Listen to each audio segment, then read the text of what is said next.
budgets ng ating mga departamento at ahensya bilang miyembro ng Senate contingent ng Bicameral Conference Committee, bilang nag-signify at talagang hindi pumirma sa BICAM version dahil sa maaga nakita kong mga issue ng pag-defund ng PhilHealth, hindi pagbibigay ng top budgetary priority sa edukasyon ayon sa ating konstitusyon,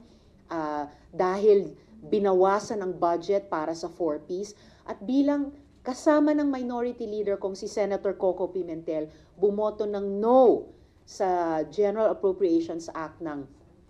2025 dahil din sa mga isyung iyon. Batay sa lahat ng mga personal knowledge ko dyan, hindi ko masasabing meron akong nakitang kahit isang blank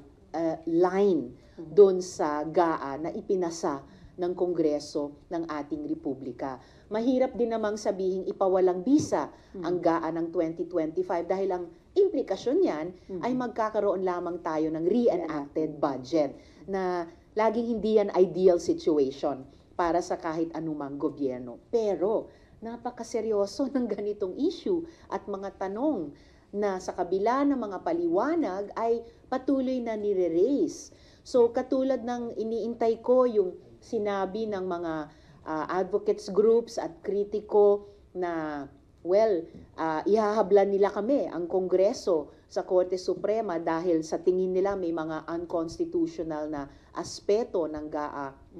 2025, iniintay ko rin na maklaro talaga itong issue, na seryosong issue, concern na nire-raise na merong daw blank lines